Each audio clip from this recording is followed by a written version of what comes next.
Shalom. So I thought I would start this video with a discussion of something I think was really important. I think something special happened in Chicago on October 23rd of last year. Well, actually, no, this was October 23rd of 2018. So it's been a while now, longer than I thought.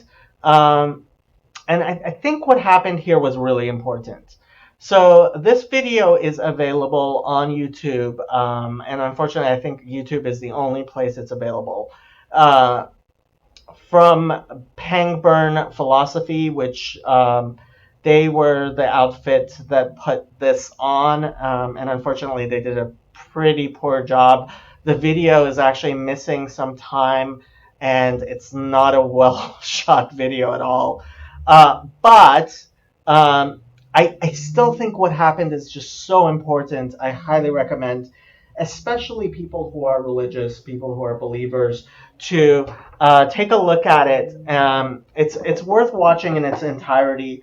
Richard Dawkins is, of course, the famous anti-theist. Bret Weinstein is another, also, Dawkins is probably the most famous evolutionary biologist. Weinstein is apparently also a very good or well, he,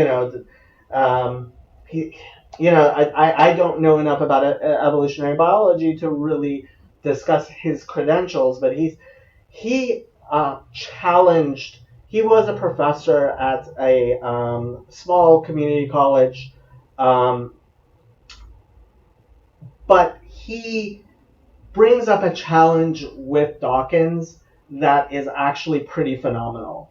It really gets to the bone of what's going on, and in a sense, Bret kind of ambushed Richard Dawkins because Dawkins was not expecting this powerful of an argument to be made by someone who is an atheist, right? So Bret Weinstein definitely isn't a believer. And somebody who did it from a position within evolutionary biology. And honestly, I think that this challenge really did do a number on Dawkins. He was unable to really answer it, I believe, at the time. And afterwards, he has not, in my opinion, been very good at addressing it in a scientific, in the manner that it deserves, because this is such a powerful idea that, in essence, really destroys in some sense, destroys atheism itself, but certainly the new atheism.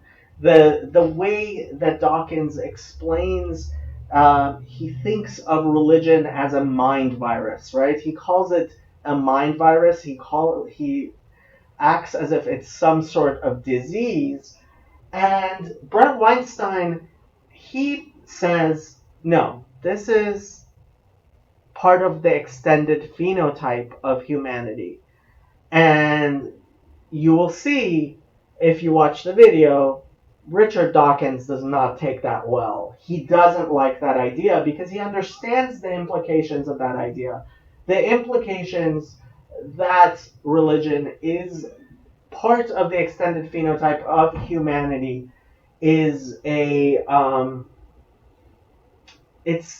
it destroys his position. It really does. It's not something he would like to be true. And he hasn't been able to really answer this charge very well. So I think it's important for believers to take the time and understand this argument, partially because it's not the same old argument, right? We're used to all the same arguments, the arguments you could repeat ad infinitum, that rarely have any movement within them between atheists and theists. And what Bret brings up is something completely different. it is not a religious, it is not a theistic way of looking at religion. It is actually a very Darwinian way of looking at religion. And I personally believe if you are a believer, then this is an example of science revealing the presence of God, as I personally believe it is always destined to do, is to reveal God. And so I just want to describe exactly what Bret Weinstein is saying as far as religion being extended phenotype. So let's start at the beginning. There is the concept of the genotype. So the genotype is basically your genes, right? When you send off your DNA to be tested by any of the laboratories, what they will tell you get back to you is your genotype, right? So those are all the genes that are included in your DNA. Uh, that translates to a phenotype, right?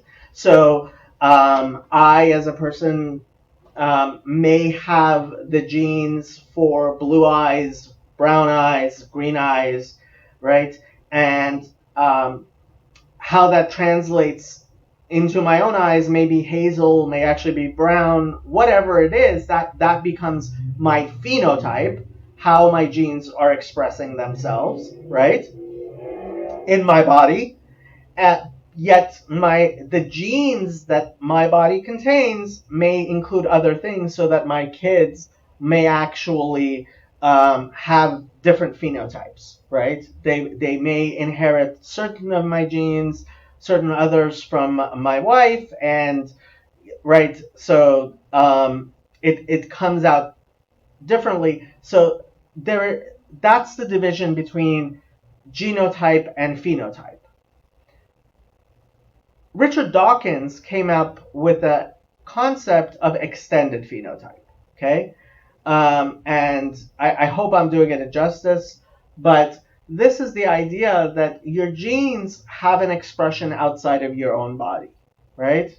So you have a beehive, right? So you have bees whose behavior and instincts and everything helps them create a beehive that isn't part of their body, that isn't their genes expressing themselves clearly by themselves, but that beehive becomes a part of the extended phenotype of bees, right? Well, the example they specifically talk about here is beaver dams, right? So beavers have genes which help them select and help them build a dam and create a pond, right?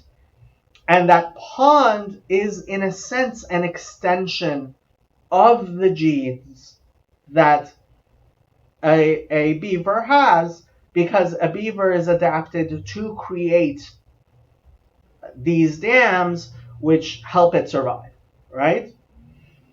So we have genotype, we have phenotype, we have extended phenotype, and we have viruses. So Richard Dawkins wants to say that religion is a mind virus, okay? And the way he describes a virus is that, let's talk about actual viruses, right? So actual viruses are bits of genetic material which do not transmit sexually, right? So my genes, the genes that I as a person have, are transmitted to my children through marriage and through normal means of transmitting my genes to my children, right? that is the normal means, and because that is the normal means, that is the function of my body, all of the genes in my body have a stake together in making sure that I, as a human being, am able to survive, right? So we work cooperatively, all my genes work cooperatively to create the opportunity for me to reproduce in the form of children who hopefully will be successful, and that is the replication process described by Darwinism, right? So a virus does not get included in my gametes, in my sexual reproduction. It actually reproduces in other ways. So it is not in a symbiotic relationship. It is not working together with the rest of my genes, right? It's a bit of DNA that gets into my body and uses other means, like when I sneeze, to replicate itself, and um, therefore it doesn't actually care about me. So in the most horrible example, hemorrhagic fever, right, causes me to cough up blood, to bleed all over the place, and get viruses all over the place, and completely destroys the person in order to replicate itself, right? And so Dawkins wants to say that religion is, as an idea, as something which does not transmit from generation to generation, but transmits in other ways, right? It's a mind virus. It is replicating without having any concern for the viability, for the life of its host, right? So he thinks that they specifically talk about Catholicism. So he thinks of Catholicism as something that infects priests and makes them forsake their own good, right? What is good for themselves, and basically destroys these people in order to replicate itself by other means, and it doesn't actually care about the human being itself, right? And this is what Bret is challenging when he says that no, religion is actually part of the extended phenotype of the human being, meaning that it is an extension of the genes that we have, and thus a part of ourselves, right? First and foremost, since, any obviously Jewish tradition, religion, Jewish religion is lador vador, from generation to generation. It may be the most important thing we say about Judaism. Certainly one of the most important things we say about Judaism. It's from generation to generation. So no, it seems pretty obvious to me that Dawkins is completely wrong when he says that the replication of religion is not through generational reproduction, is not involved in the well-being of the human being themselves, right? It is not against the good of the human being that this person has a religion. It is part of, actually, it is an adaptation, right? It is, and part of how Bret says this, explains this. I don't know if he necessarily talks about it in this video, but one of the explanations he gives is that, look, we have this complex mind, this mind which is able to think and to have religious ideas. and obviously religion is pervasive and a universal among human beings. And if religion really was this horrible thing that Dawkins is trying, and Sam Harris and the other new atheists try to make it to be, then why would our genes actually allow us to replicate this situation, right? And obviously, I mean, I think Bret really explodes Richard Dawkins' position, um, and that's why I think it's so important to point this out. It's so important for people to pay attention to what happened on that stage. And ever since then, Dawkins has failed to truly grapple with this idea that religion is an extension of the human being, right? And of course, as a religious person, as a theist, I don't believe religion is an extension of the human being. I believe that the human being is an extension of God, right? We were created in God's image, and religion is a gift that God gave us, lema'an tichayun, so that you may live, right? Ubacharta b'chaim, and you shall choose life. And in Judaism, we certainly have this idea that the reason we have religion is because God has bestowed this kindness upon us. And that is the absolute opposite of what Richard Dawkins is saying, and it kind of explodes Dawkins' position, which is why Dawkins has not been able to really address in a scientific manner. And I think this is a problem Dawkins and Sam Harris and basically all the new atheist types, the people who believe that religion is a bad thing, not an adaptation, not something which has improved the life of man. Those people are, in fact, they are not being scientific. They are not holding true to the ideas of Darwinism, and that is what Bret exposes in this video, and that's why I think it is so important. And there are many ramifications for this type of thinking, right? If you see religion as part of the extended phenotype of what humans do, just as bees create beehives and beavers create beaver dams, humans create temples, humans create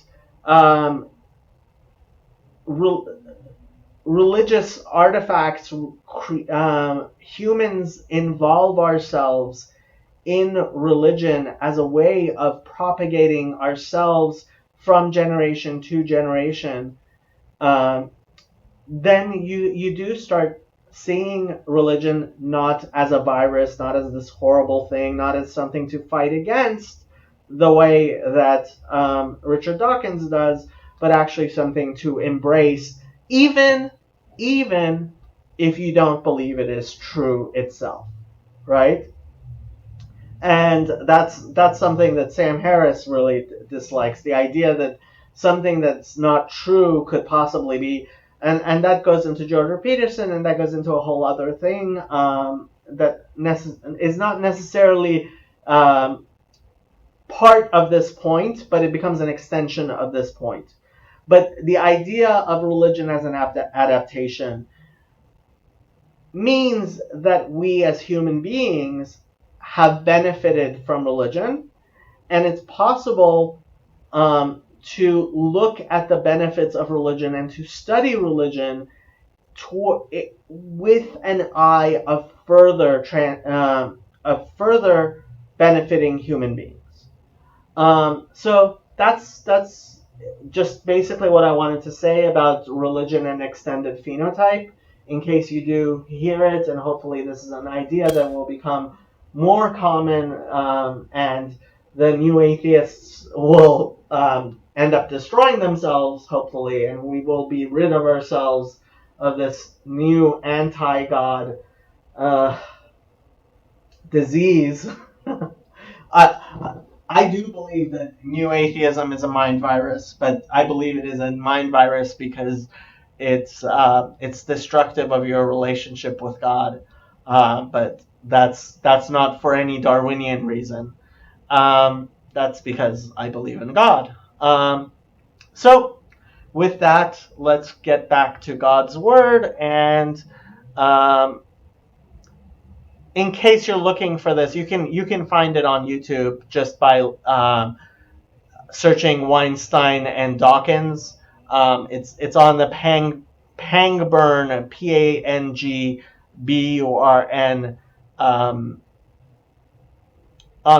on the Pangburn channel on YouTube.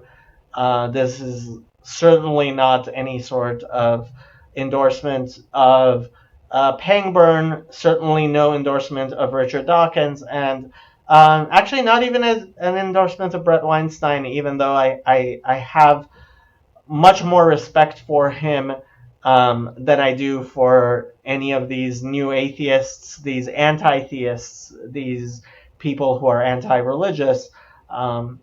Obviously, he does not believe in God.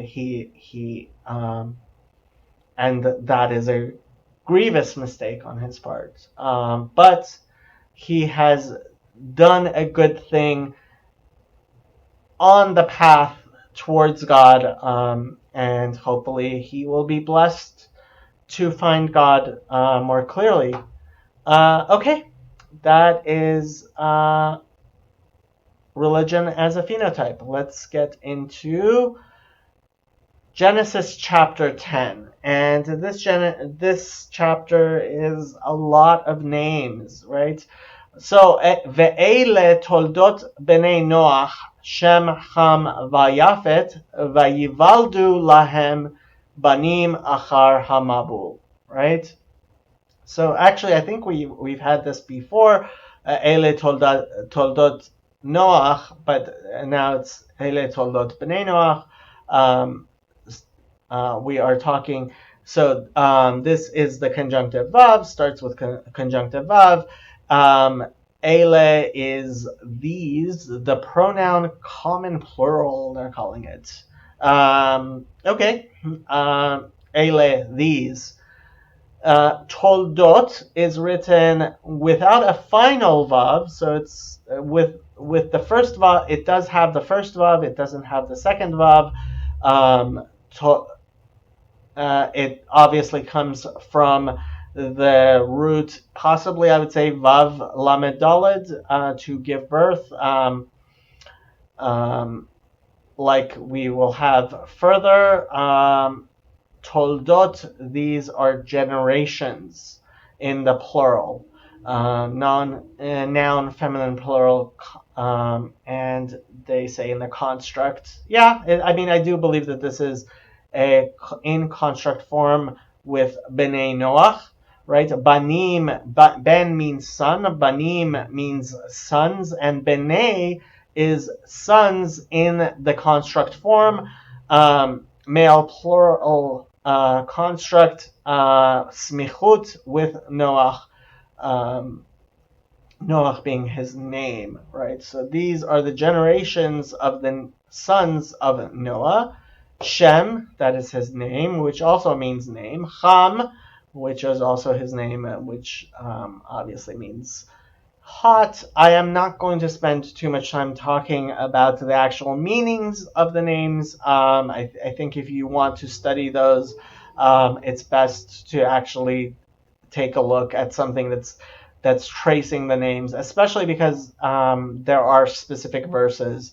I don't think it makes a lot of sense to try to dissect the names themselves within verses. So we're not really going to be doing that. So va Yafet, conjunctive vav, and the name Yafet. Vayivaldu, So conjunctive vav, yivaldu, I would say the root here is a vav lamed dalid, and this is in the nifal consecutive imperfect, right?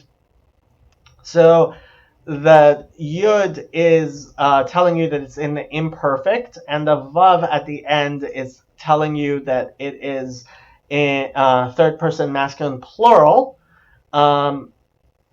And the way it's done, yivaldu, actually it's a nifal, which is the passive of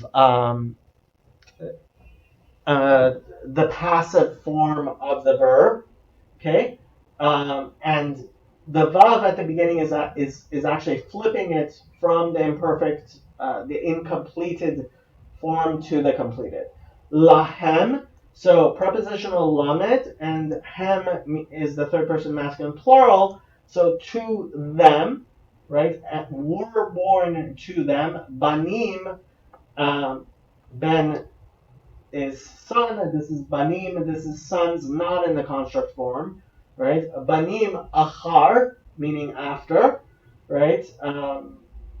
And we have that a lot. Ha mabul.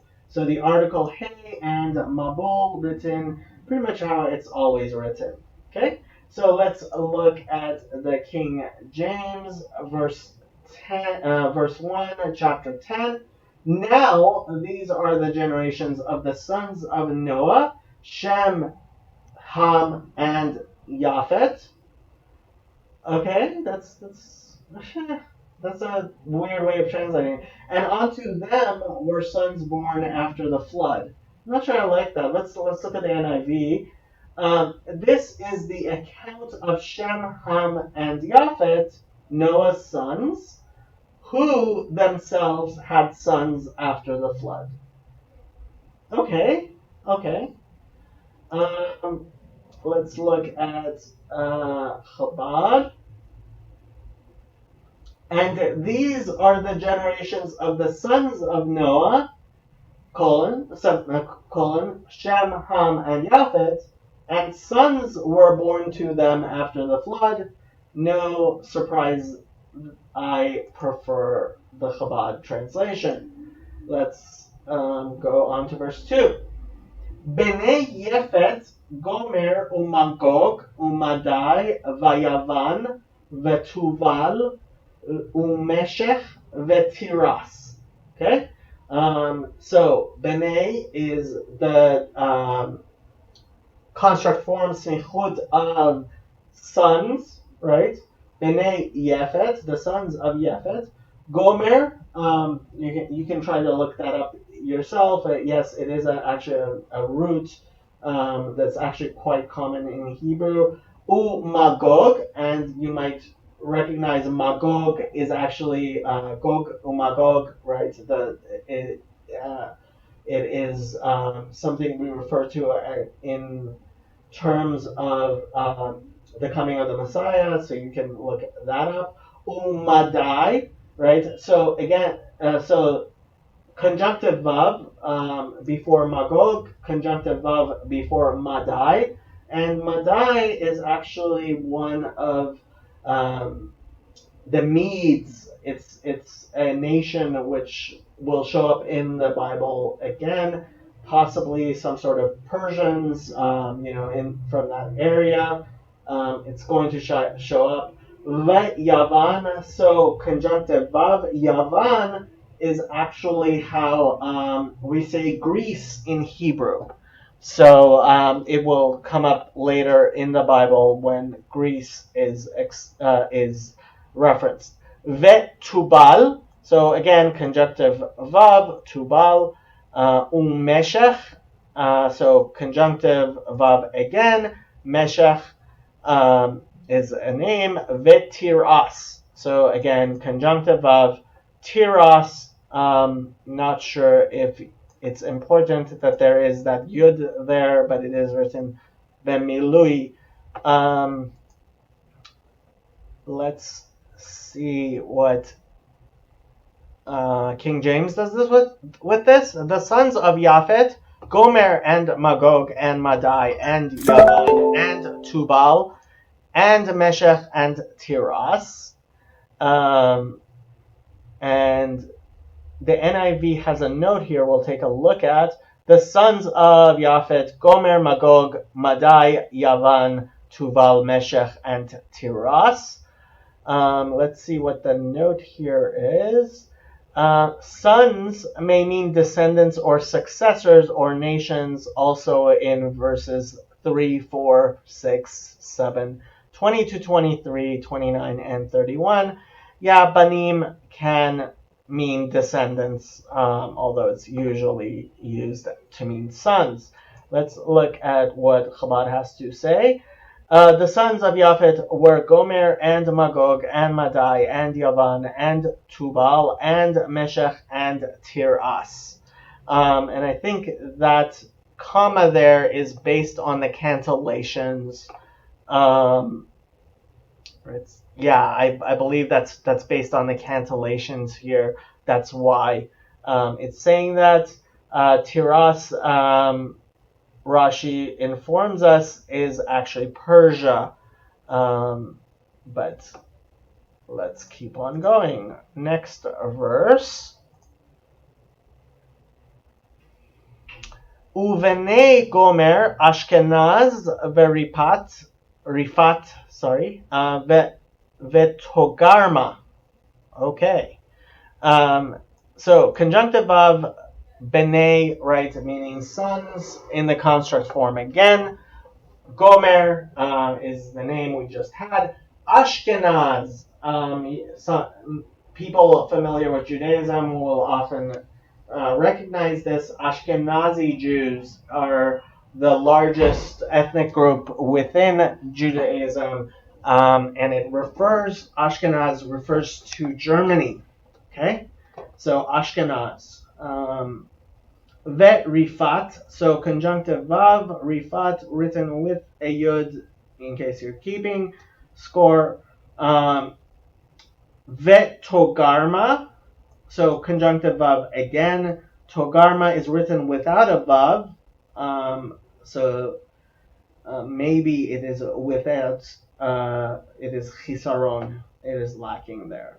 Let's see what King James has to say. Verse 3, and the sons of Gomer, Ashkenaz and Rifat and Togarma. And NIV, the sons of Gomer, Ashkenaz, Rifat, and Togarma. And Chabad, and the sons of Gomer were Ashkenaz and Rifat and Togarma. Right? Not a lot there unless you are looking into the names. Uvene Yavan, Elisha, Vetarshish, Kitim, Dodanim. Okay, so conjunctive vav, Vene, meaning sons, again, we've had that. Yavan, like I said, that's how we say Greece. Elisha, right? Actually a Jewish name. Vet Tarshish. So conjunctive of Tarshish shows up many times in the Bible, and you can look that up yourself. It does have a yud here, Tarshish. Kitim. So Kitim here does not have the conjunctive of. Vet and possibly, right? Kitim is it does have the yud, and possibly kitim, the im at the end may actually be conjugating the name of the nation. Okay, so just keep that in mind. Same thing with Dodanim, right? So maybe the actual name is Dodan, and Dodanim are the Dodanites, right? Up to you. But I would certainly look in the concordance here, and if you are trying to darshan names, if you are trying to figure out some more complex meaning under names, I would be very careful. First, look at all the places in the Bible where that name shows up and take it from there. So conjunctive of Dodanim, right. Let's see how King James does verse 4. And the sons of Yavan, Elisha and Tarshish, Kittim and Dodanim. Right? Let's see what NIV does with that. The sons of Yavan, Elisha, Tarshish, the Kittites, and Rodanites. So you see, they are actually translating the I am, right, the im, the yud, and the mem at the end as ites, right? Let's see what the note B is here. Genesis 10:4, some manuscripts of the Masoretic text and Samaritan Pentateuch. See also Septuagint and First Chronicles 1:7. Most manuscripts of the Masoretic text, Dodanites, right? Okay, let's look at Chabad. And the sons of Yavan were Elisha and Tarshish, Kittim and Dodanim. And again, I think they are putting the commas there based on the cantillation marks. Okay. Verse 5. Me'ele nifredu iye hagoyim be'artzot ish lilshono lemishpachotam begoyehem. Aha! So, interesting sentence. That is the prepositional mem. Ele we've had before, these, right? So from these, nifredu, the root here is pe resh daled. They're translating as separate. Yeah. Nifredu, so this is in the nif'al, right? So that nun at the beginning it puts it in the passive voice. So we're separated. And the vav at the end is telling you it's in the third person common plural or third person masculine plural. So from these we're separated. Iye. So this is not a common word. It is in. So they're saying coast or region. It only shows up.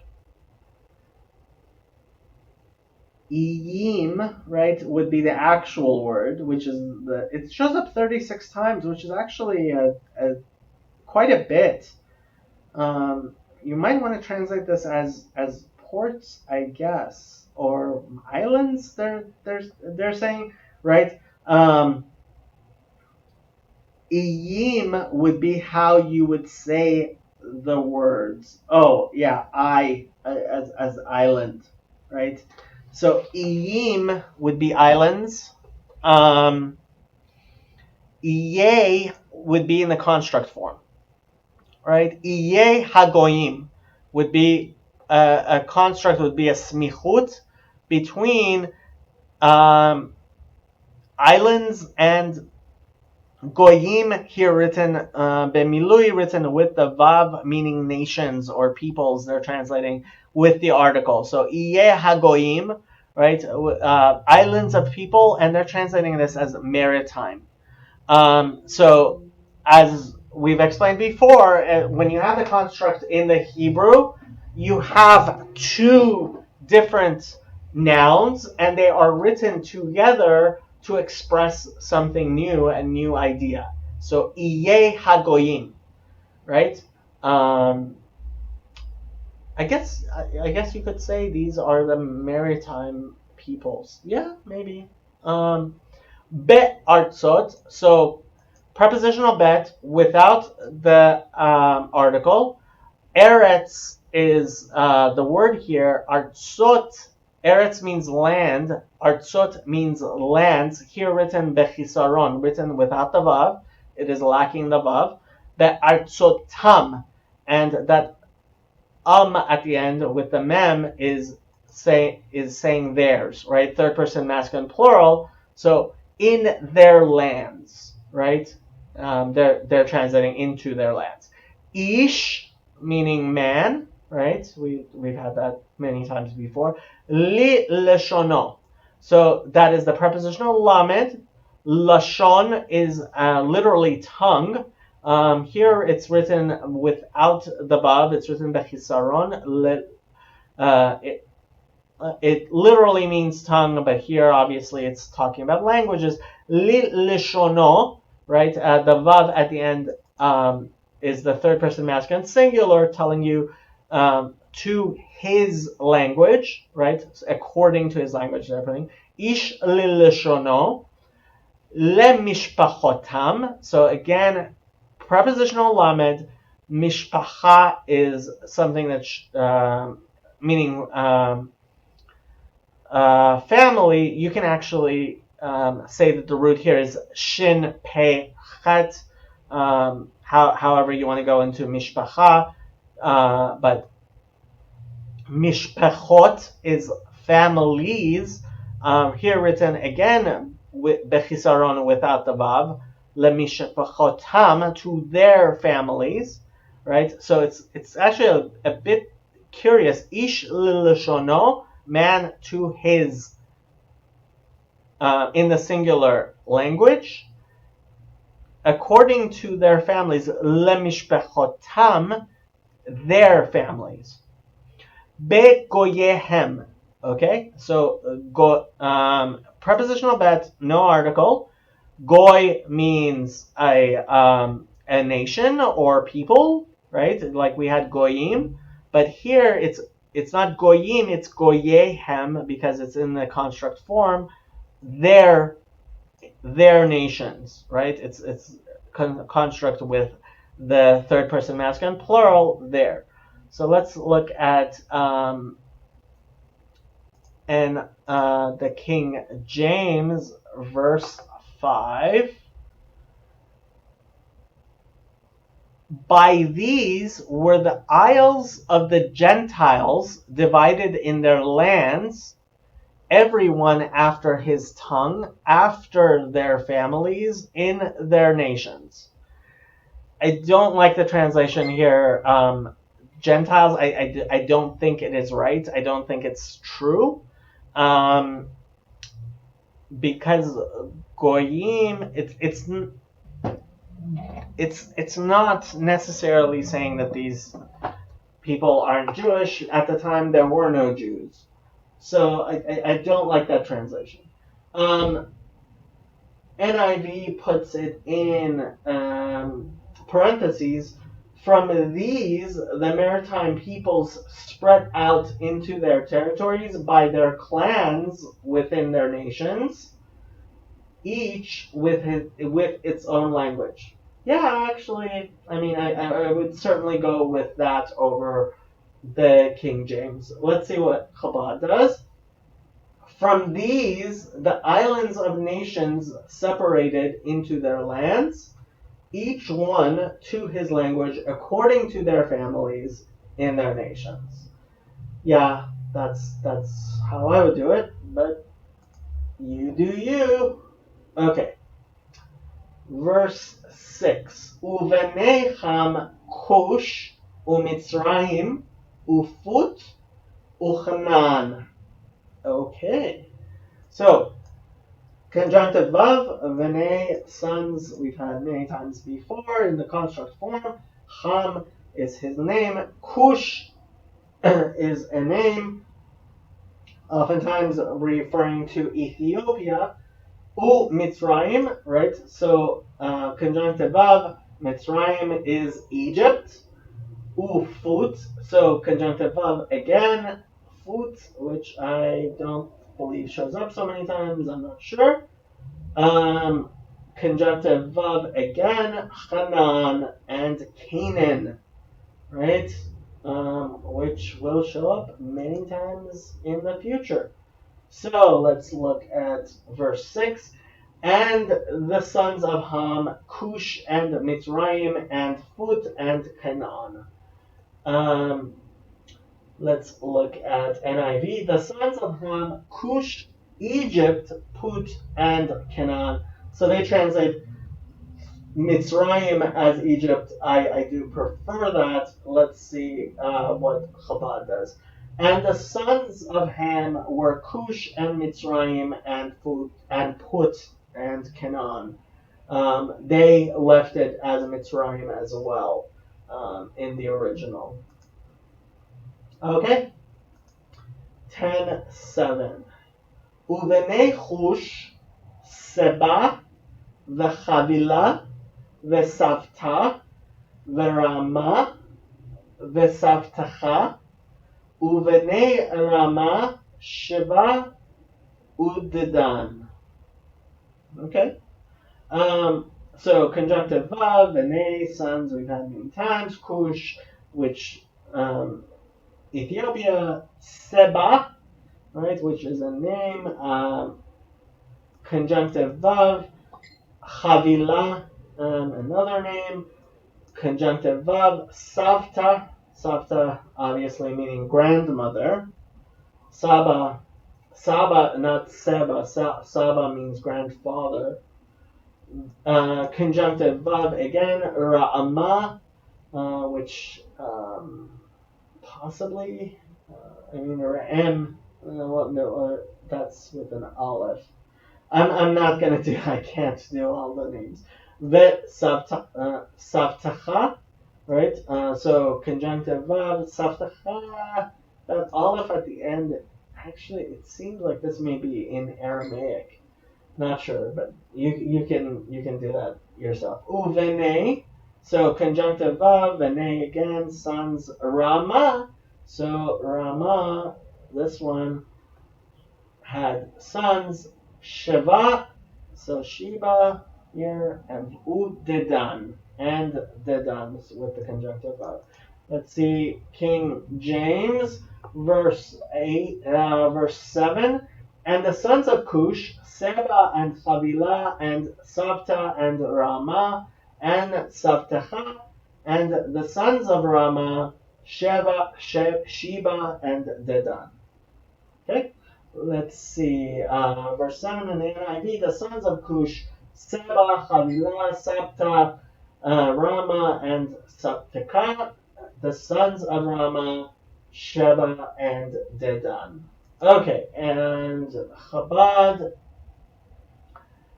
and the sons of Cush were Seba and Chavila, and Savta and Rama, and Savtacha, and the sons of Rama were Sheba and Dedan.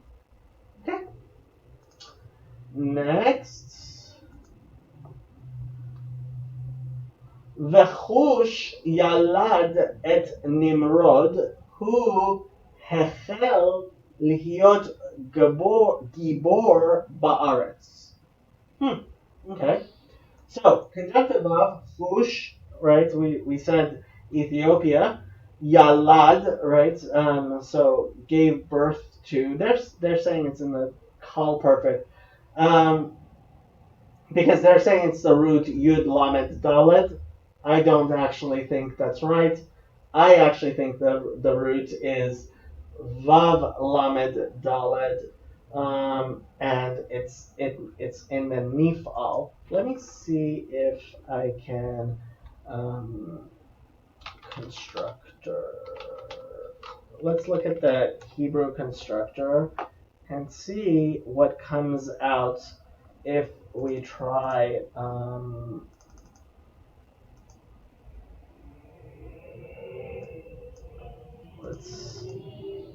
Can we please? I really like this website, as you may be able to tell. So, constructor, let's do Vav Lamed Daled, right? And let's put it in the Nifal, okay? And let's look at the. So,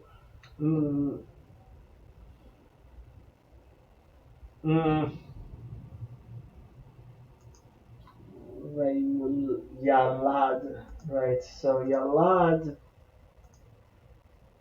yeah, that's. I guess it doesn't work. Maybe it is a different root.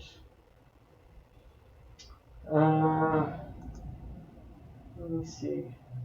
Hufal? Let's see what happens with the Hufal. No. You'll do. Yulad. So, in the future, Yulad. But this is Yalad. Hmm.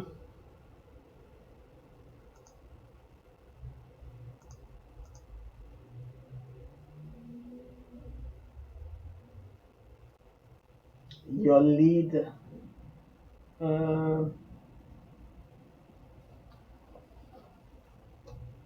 yeah, I guess the roots maybe Yud Lamed Dalet. Um,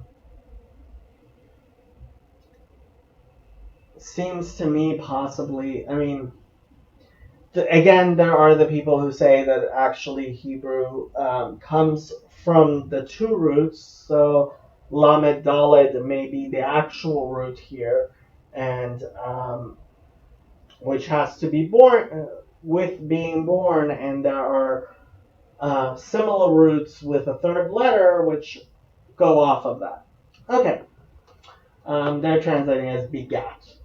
Yeah, I guess you could say Vav Lamed Daled and Yud Lamed Daled are two different roots. I guess that is the easiest answer. Et is the direct object marker, obviously Nimrod, right? And this possibly the root is Memrat Resh Daled.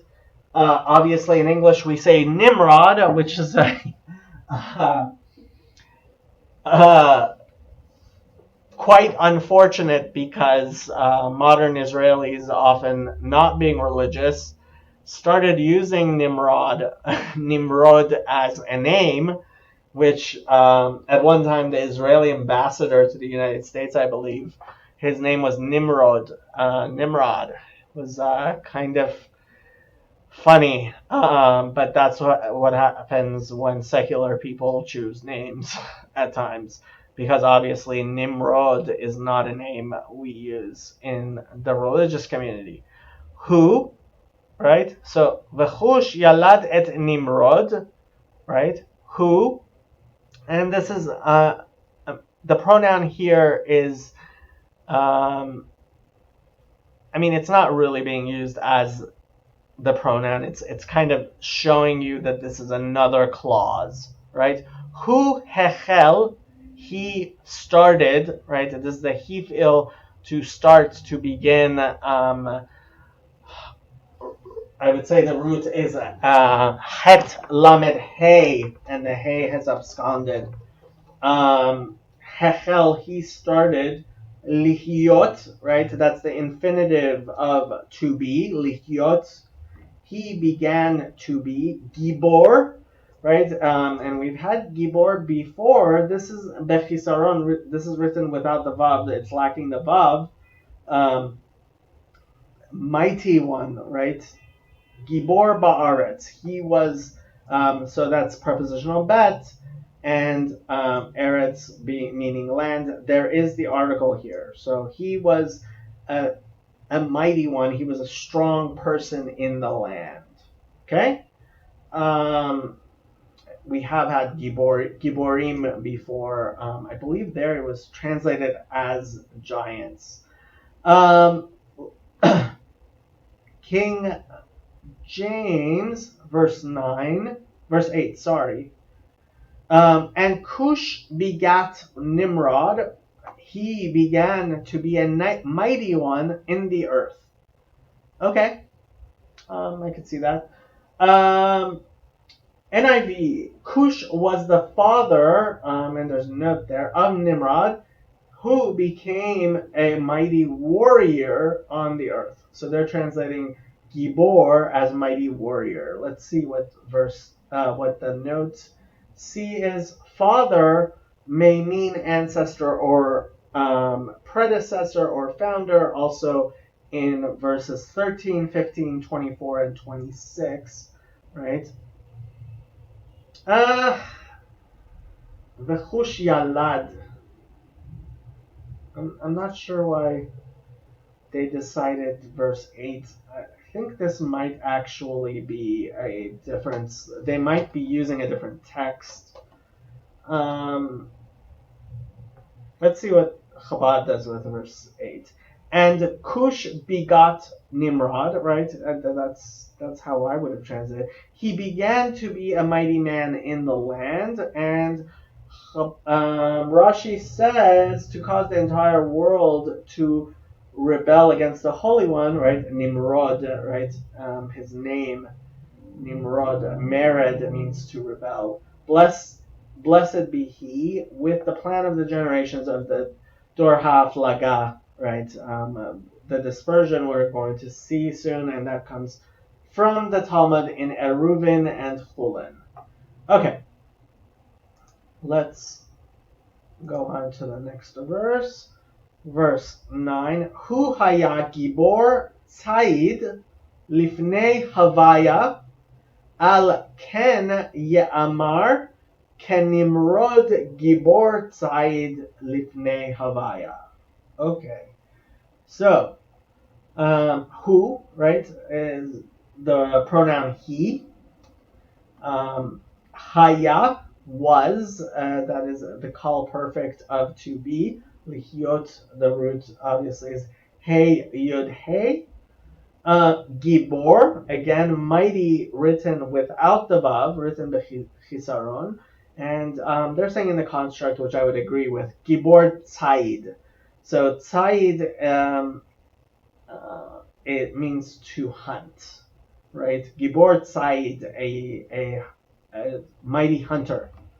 Lifnei, so prepositional lamed, panim is faces, literally, but lifnei generally we translate as before. Havaya, that is the tetragrammaton. Al ken, so the prepositional al with the ayin, not the aleph. Ken, thus, yes. So, ye'amar. So this is the nif'al imperfect of the root aleph mem resh, to say. So it is said, ye'amar. So this is why it's said. So the verse is assuming that you have heard this saying, and it's telling you this is why this has become a saying, right? Kenimrod gibor, right? So prepositional chaf, Nimrod is his name written without the vav, bechisaron. Gibor, mighty, and this time Gibor is written with the vav. Gibor Tzayid, written b'milui completely. Gibor Tzayid, again, like the last time we had Gibor Tzayid, but the previous one was written without the vav. This one is written with the vav. Lifnei Havaya, before God, right? So he was a mighty hunter before God, and that's why there is that saying, like Nimrod, a mighty hunter before God. And obviously that's using the tetragrammaton, the holy name of the Lord. King James, sorry, he was a mighty hunter before the Lord. Wherefore it is said, even as, so they're translating the prepositional chaf as even.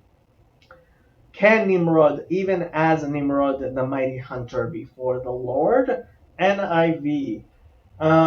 Verse 9. He was a mighty hunter before the Lord. That is why it is said, like Nimrod, a mighty hunter before the Lord.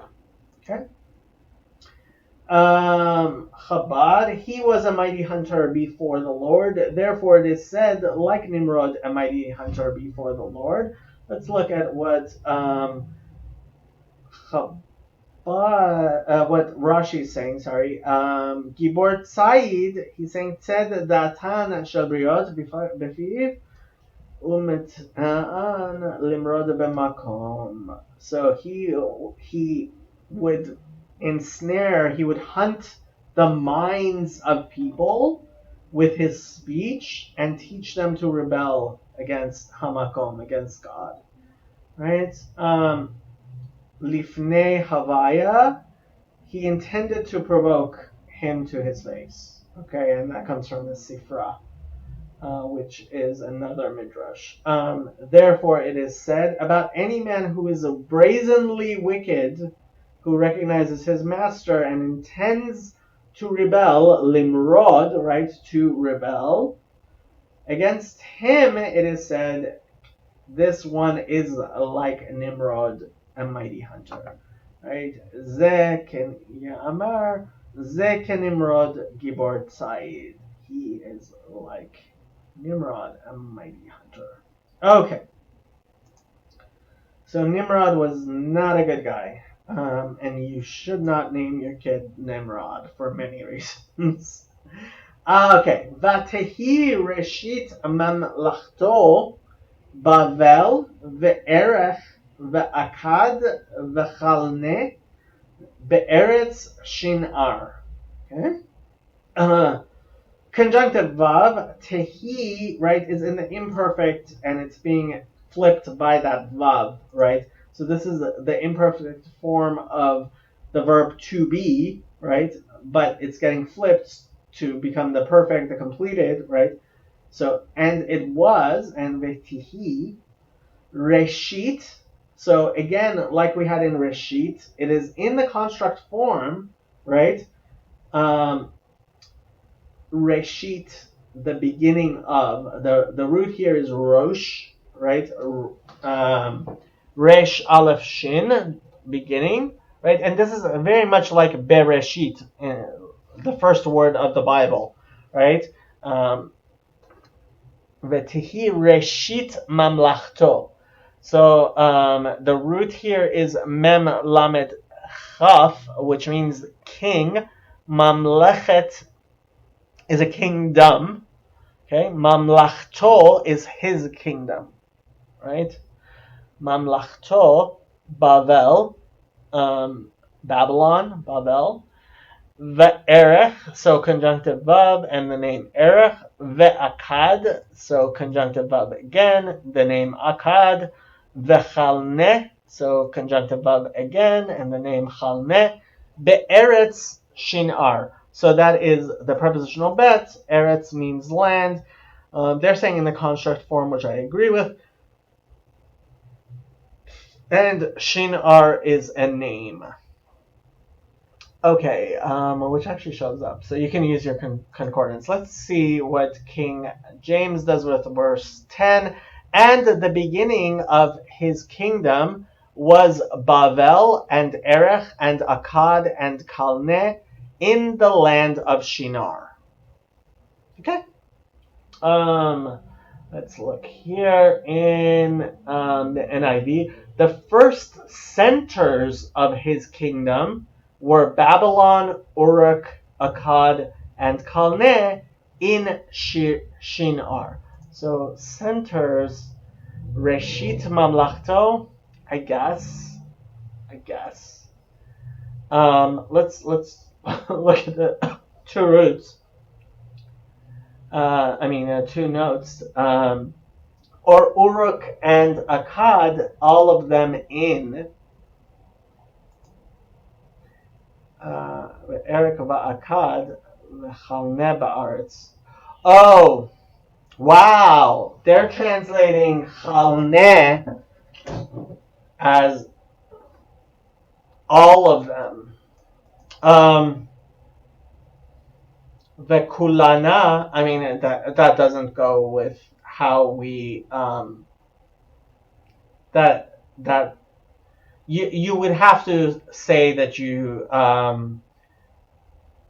that's a different vocalization. That is not how they are translating that without the vocalization. Kulana, right? Bechisaron. Yeah, that is something different. I don't understand why they did that. They are actually, NIV says kalneh. Let's see what Chabad says. In the beginning of his kingdom was Babylon and Erech and Akkad and Calneh in the land of Shinar. To translate Calneh how they want to translate it, you would have to disagree with the traditional vocalizations. Okay? So that's NIV. Min haaretz hahi yatsa Ashur vayiven et Nineveh ve'et Rehovot ir ve'et Kalach. Okay? So, meaning from, it's a preposition, right? Haaretz, article, aretz being land. We've had hahi. So, we say hahi, right? The article and then the pronoun, and this is here in the feminine because land is in the feminine.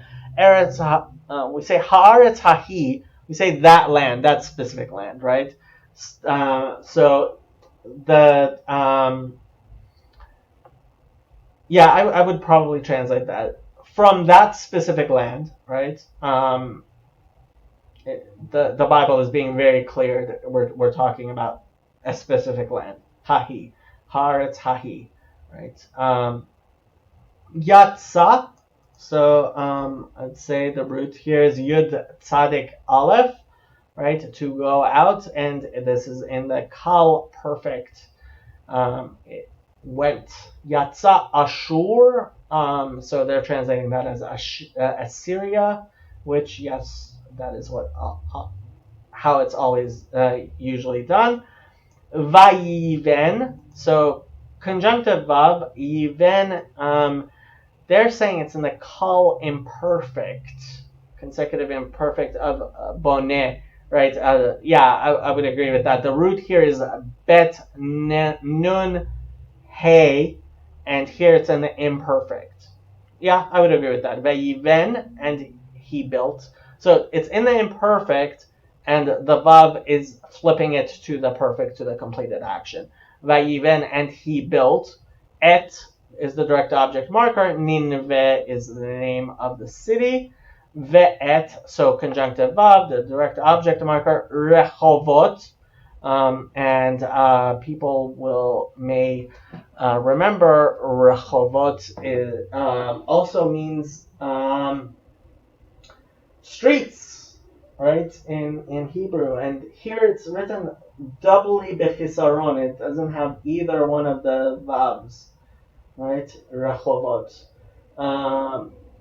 and you can, this is the name of many cities actually. I don't know if it's many cities in the Bible. Rehovot is actually a city in modern day Hebrew. Israel, Rehovot, Ir.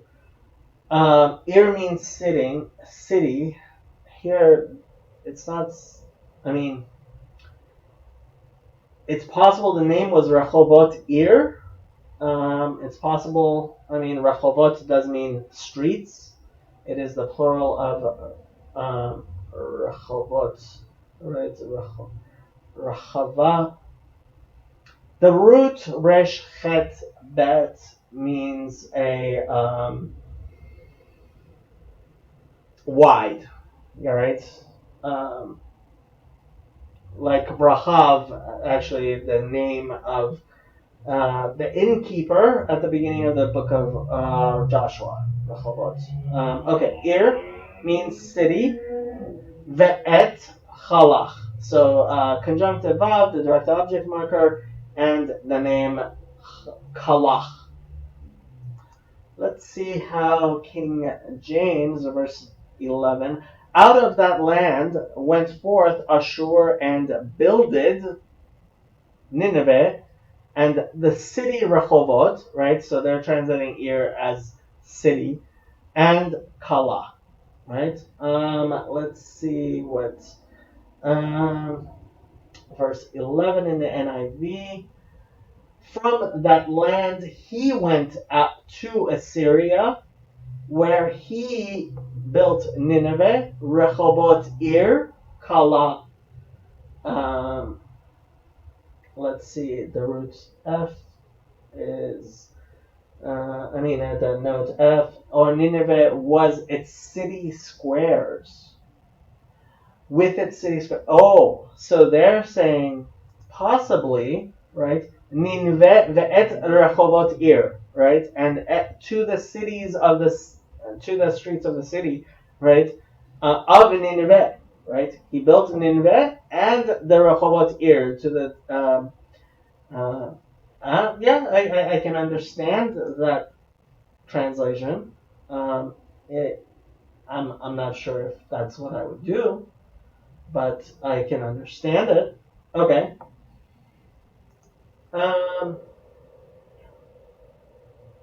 and Chabad, from that land emerged Ashur, and he built Nineveh and Rehovot Ir. So they're saying it's one name. Rehovot Ir is a name, and Kala.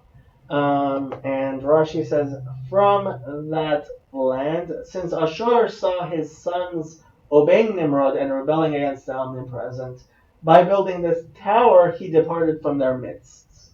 Right? So it says, Min haaretz hahi yatsa Ashur. Ashur left, and Rashi is based on Genesis Rabbah, saying he left the city because of Nimrod, who was not a good guy. Okay, next verse. Ve'et resen bein Nineveh uvein Kalach hi ha'ir hagedolah. Okay. So conjunctive vav, et is the direct object marker, resen is a name. Bain meaning between, Nineveh is the name, uvein, so conjunctive vav, vein again between, and between kalach, right, is a name. He, ha'ir hagedolah. So here the pronoun is being used as the verb to be, which we do in Hebrew. So that resen bein ninveh uvein kalach he hahira gadolah. So I would actually say that he hahira gadolah is going on resen, right? And it's saying, and resen is the big city between Ninveh and Kalach, right? That's how I would translate it. He ha'ir is the article. Hey, ir meaning city. Ha gedolah article again. So ir and gadolah are in the one construction together. Maybe not. Depends how you want to translate it. Gedolah is written. This is in the feminine, so Ir is feminine, so Gedolah is feminine, and it's written bechisaron. It's written without that vav. It's lacking that vav. Okay, let's look at verse 12 in the King James. And resen between Nineveh and Kala, the same is a great city. Yeah. And so NIV, and Resen, which is between Nineveh and Kala, which is the great city. I think the which is actually makes most sense going off of Resen, but Rashi says no, based on something else. So and Resen between Nineveh and between Kala, that is the great city. So Ha'ir Gedolah, Rashi is saying that is Nineveh, as it is written in Jonah 3:3. Now Nineveh was an exceedingly great city to God, and that's from the Genesis Rabbah 37:4 and the Talmud Yoma 10a. Right, so Rashi is saying that when we say he ha'ir hagedolah, we're actually talking about Nineveh, not Resen or Kalach, and he's basing that on the fact that Jonah also calls Nineveh Haita ir gedolah le'elokim. Okay.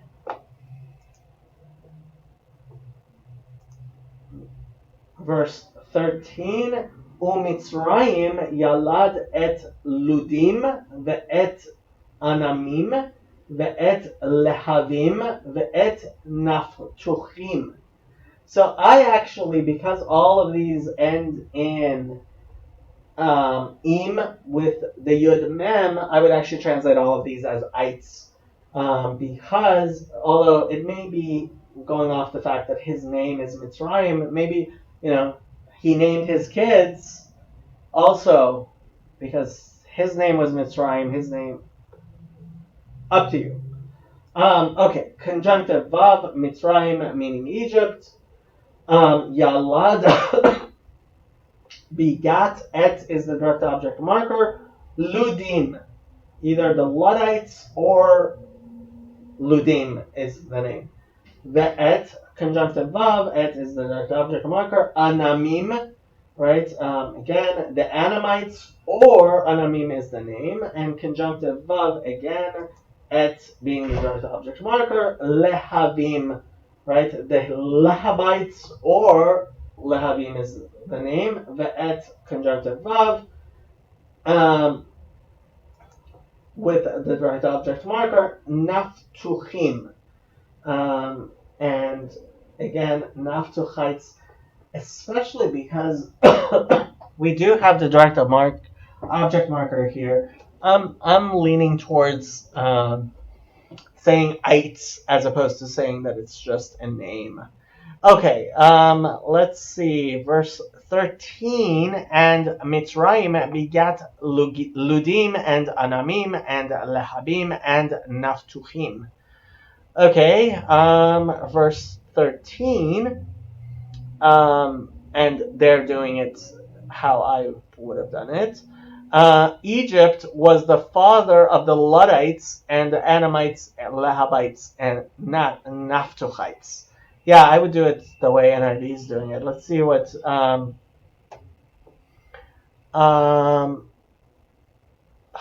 and Mitzrayim begot the Ludim and the. So they're using the there to show that there's the et, there's the direct object marker there, which I guess is a way of saying, of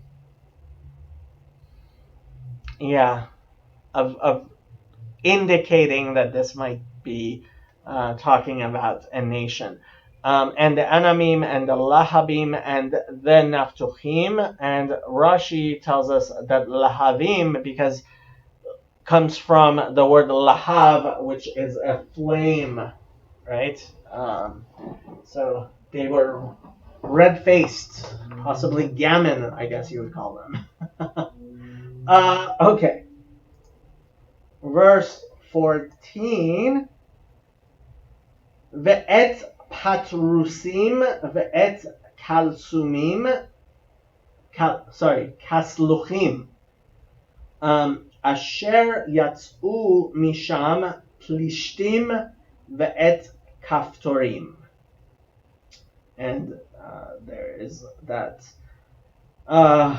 space there. Okay, so conjunctive vav, et being the direct object marker, patrusim, right? Again, whether you want to translate that as nations or as a single name, patrusim is written without above, without the chisaron, ve'et, so conjunctive vav, direct object marker, kasluchim, again, same thing, and again, written without the vav, asher, so that's the pronoun relative, which yatzu, right? So they left. This is in the third person common plural or masculine plural.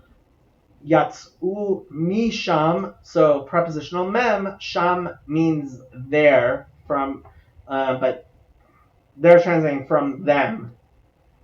I would probably do from there. Plishtim, right? And the Philistines. Plishtim. So conjunctive. That's curious. Plishtim doesn't have a direct object marker there, while all the rest of them do. Ve'et Kaftorim and the Kaftorites. So conjunctive of, et is the regular object marker, Kaftorim is the name, and that Samech tells you that there is a Satum, there's a closed space in the scroll. Let's look at verse 14 in the King James. And Patrusim and Kasluhim, out of whom came Philishtim and Kaftorim. Okay. Oh, so I guess because there is no et there, the King James is assuming that the Philishtim came from the Kasluchim. I could understand that because there is no et with the Philishtim. Okay. NIV, similarly, Patrusites, Kasluchites, from whom the Philistines came, and Kaftorites. Okay? Chabad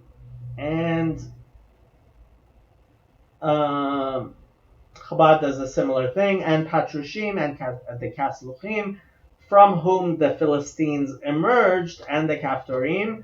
And Rashi says, they, that is the Philistines, descended from both, for the Patrusim and the Kasluchim exchanged the intimacy of their wives with each other, and the Philistines descended from them. And that's apparently from a Genesis Rabbah. Wow.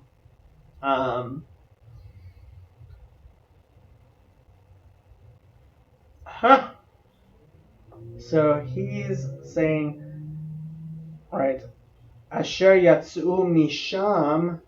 I guess he's going over why it says Misham, from there. Right. Philistines. Okay. Hot stuff. Okay. Next verse, 15. Uchanan yalad et Sidon bechoro ve'et het. Okay. So conjunctive of, Hanan being the name, Yalad, begat, we've discussed before, et is the direct object marker, Sidon, possibly coming from the word Said, to hunt, Bechoro, right, so a Bechor, Bet, Chaf, Reish, is a firstborn.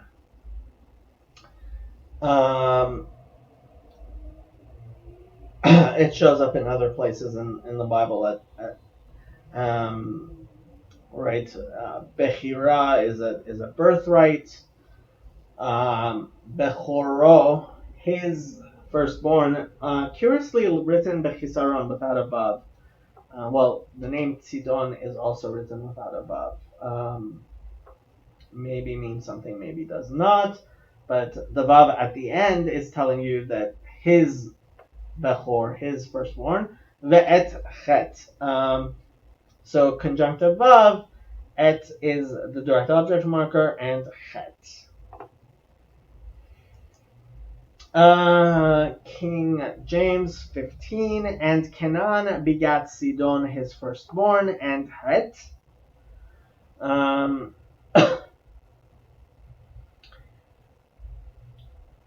NIV, Canaan was the father of Sidon, his firstborn, and the Hittites. Let's look at that. Note G. Or of the Sidonians, the foremost. I guess Sidon Bechoro. I'm not sure I like that. The foremost. Okay, verse 15, Chabad. And Kinan begat Zidon, his firstborn, and Chet. Yeah. Okay. Verse 16. Ve'et ha-Yebusi, ve'et ha-Emori, ve'et ha-Girgashi.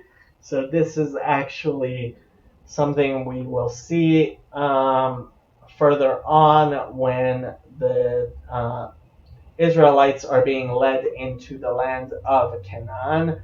We will see this formulation of nations many times. Okay, conjunctive vav, et is the direct object marker. Ha yevusi, right? So this is the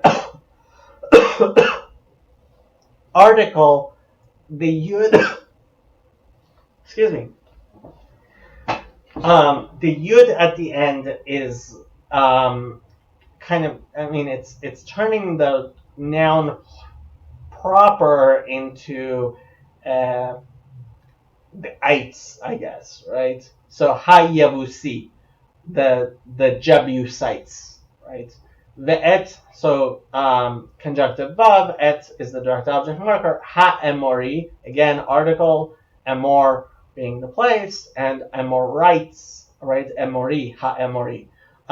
Again, conjunctive vav, et is the direct object marker. Ha girgashi, with the article girgashites, right? And girgash is written the chisaron there without a yud. Okay, verse 16. And the Jebusites and the Amorites and the Girgasite, right? Maybe without the S makes more sense. Yeah, I'm fine with that. NIV, Jebusites, Amorites, Girgashites, right? So they're putting that into one big paragraph there. Chabad, verse 16, and the Jebusites and the Amorites and the Girgashites, not a lot to disagree with there. Verse 17, ve'et hachivi, ve'et ha'arki, ve'et hasini. Right. So again, conjunctive vav, et is the direct object marker, ha is the article, chivi, the Hivites, right? Chivi. The et conjunctive vav, direct object marker, ha'araki. So again, the article and archites, right? The et conjunctive vav, direct object marker, hasini, right? And the Sinites and both yuds are there when we say sini. King James and the Hivite and the Archite and the Sinite. NIV, verse 17, Hivites, Archites, Sinites. And Chabad and the Hivites and the Archites and the Sinites. Okay, not much to disagree with it there. Verse 18, Ve'et ha'arvadi.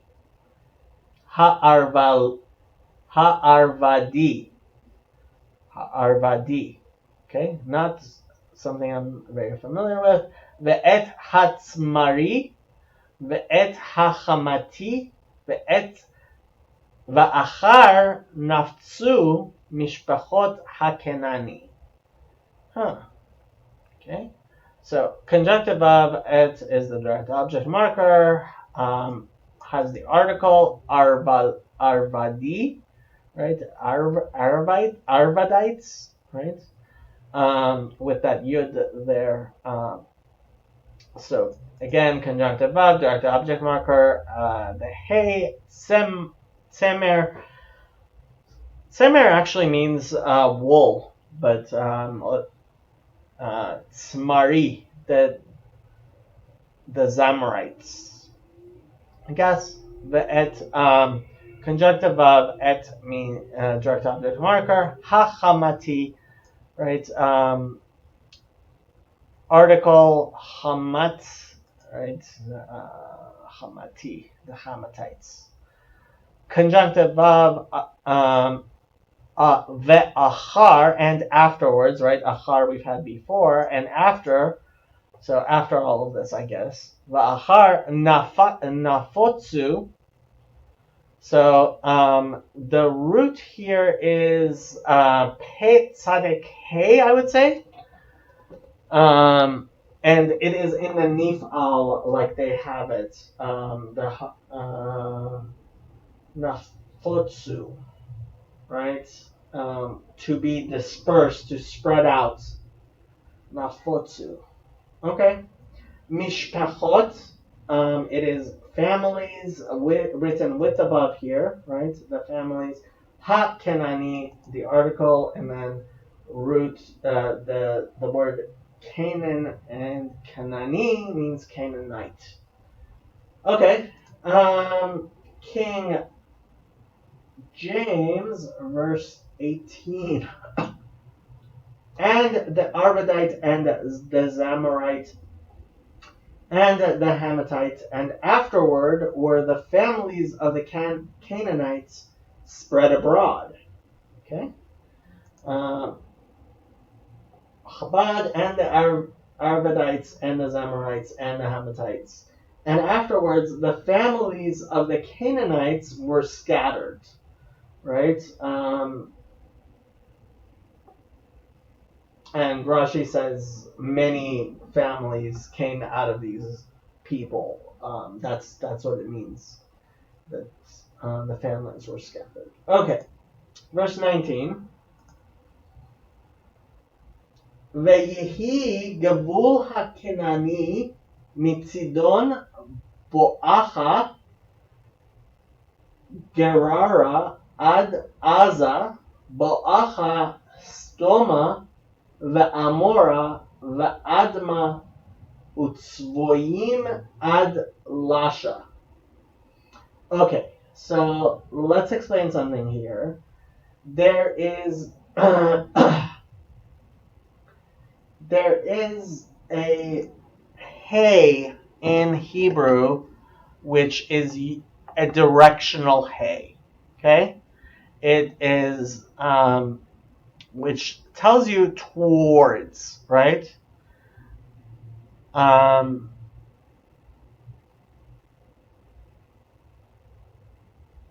holech habaita. I am going towards home. Habaita, right? The hey at the end is directional. Okay, and apparently that's being used many times in this verse. So let's consider that. Okay.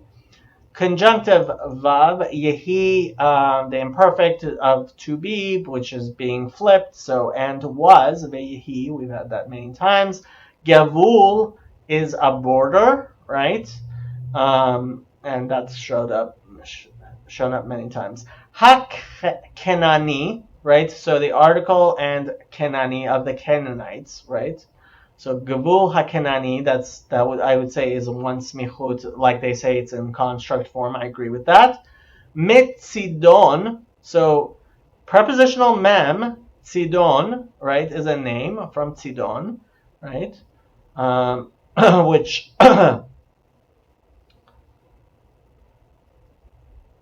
possibly is actually means place where people hunt. I guess you could translate Tidon as that. Bo'acha, so Bo'acha Gerara, the way they're doing it, they're saying that what's going on here is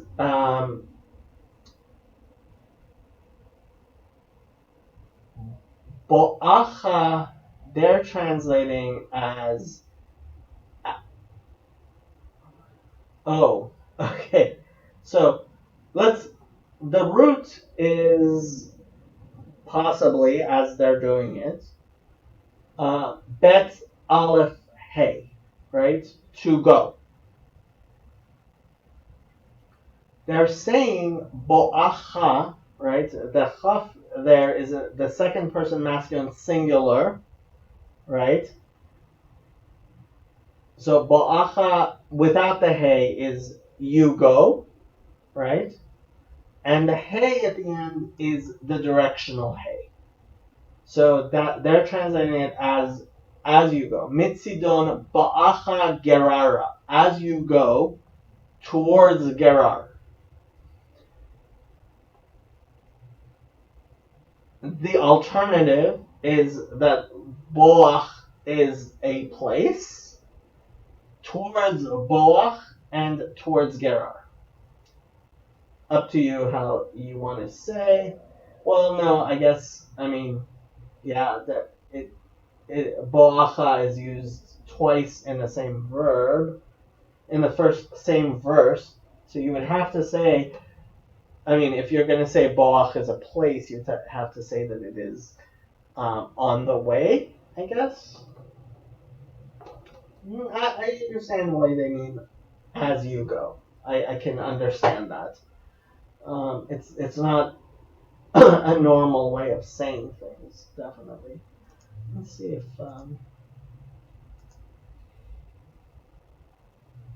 concordance. The concordance isn't speaking exactly of this way of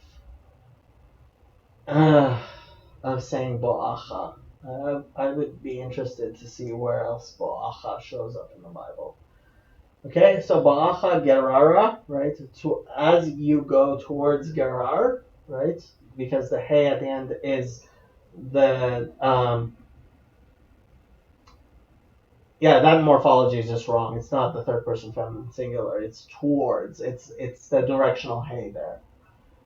Ad is a preposition until, unto, as far of. Aza, the famous city, Gaza. Although I suppose you could say towards Az, but Aza is Gaza shows up in the Bible a lot. Bo'acha, again, that as you go. Stoma, Stom being the city, Stoma with the directional hey towards Stom. Ve'amora, right? So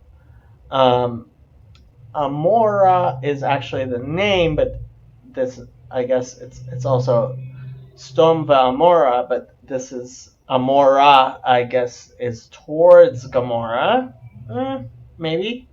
The Adma, either the name is Adma, meaning, or towards Edom, right? The Adma, so conjunctive vav, obviously, there, and how you're going to do that. Utzvoim, so conjunctive vav, tzvoim, this is in the plural, right? So tzvoim, either the name is tzvoim or where the tzvoi are, I guess, the tzvo are.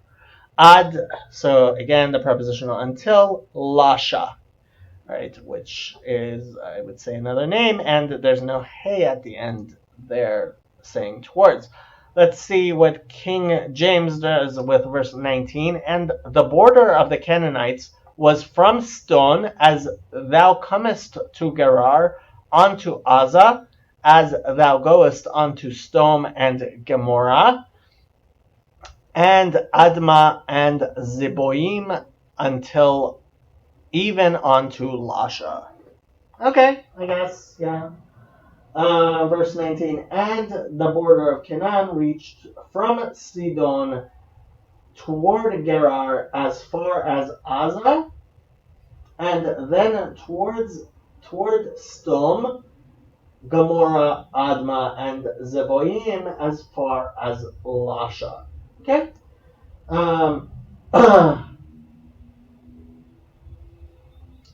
Chabad, and the border of the Canaanites was from Sidon as you come to Gerar until Gaza, and you come to Sodom and Gomorrah and Adma and Zeboim until Lasha. Let's see the Rashi's here. The border of Canaan and Gevul, right? Sof Artso, that's where it ends. Every mention of Gevul denotes an edge and an end and an edge. Okay? Hagabalah, I guess. Yeah. Bo'acha, so he's explaining that Bo'acha. Shem Devar, it's a noun, Bo'acha, and it appears to me that it is an expression as when a person says to a friend, this border extends until you come to such and such a border. גבול זה מגיע עד אשר תבוא לגבול פלוני. Right? בואכה, right? So that he's explaining it that way. בואכה. Yeah. Okay. Verse 20. אלה בני חם למשפחותם ללשונתם בארצותם בגוייהם. Okay. אלה, meaning these, it's a pronoun collective plural. Ele, these, and we infer the to be. Bnei Ham, right? The sons of Ham, the sons is in the smichut, in the construct form with Ham. Lemishpachotam, so prepositional lamed, mishpachot is written without the vav, meaning families. Mishpachotam is their families, third person masculine plural. Li leshonotam, again prepositional lamed, lashon meaning language or tongue, leshonot meaning languages, written completely bechisaron. There's no vavs here at all. Leshonotam, their languages. Be'artzotam, so prepositional bet, so the preposition is changing to in. Artzot is lands, written bechisaron, again without the vav. So lands, artzotam is their lands. Be'goyehem, so again prepositional bet. Goy meaning nation. Goyim meaning nations. Goyehem meaning their nations. And there is another setuma, there is another closed space in the scroll. Verse 20, these are the sons of Ham after their families, after their tongues, in their countries and in their nations. Okay? So this is a conclusion, right?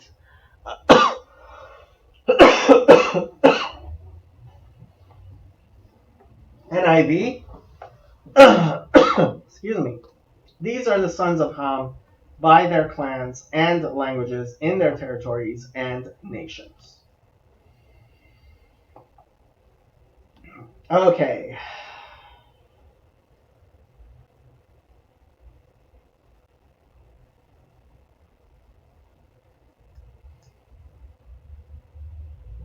Verse 21. ולשם יולד גם הוא אבי כל בני עבר אחי יפת הגדול. Okay? So, conjunctive of prepositional lamed, shem being the name, yulad, so this is the passive perfect. I would say this is the lashon huf'al of leda, right? We talked about that. Whether or not it starts with a vav, it starts with a the root definitely has a lamed and a daled there. Were born, yeah. Gam, meaning also, they're translating as even. Conjunction. Hu, right? So gam hu, the pronoun is kind of being used to gam hu avi. The pronoun here is kind of being used as the verb to be, right? In the present tense. Yulad gam hu was born also to him. Avi kol. So av means father.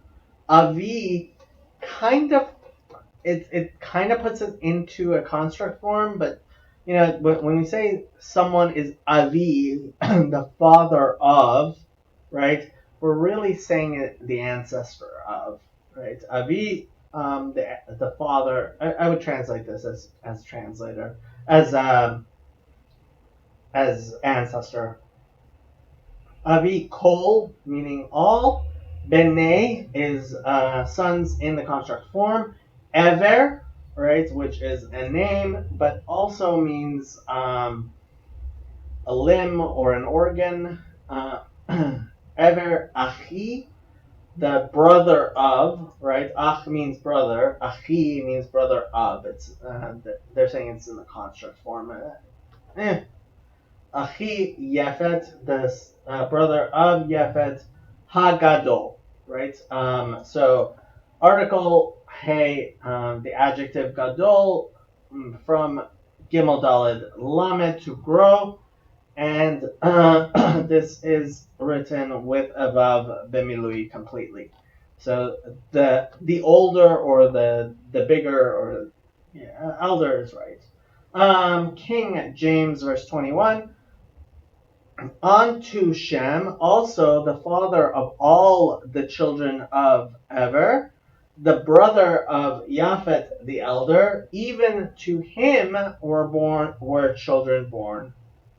I guess, yeah. I guess he's kind of saying that these were born after the flood. I don't know. Okay.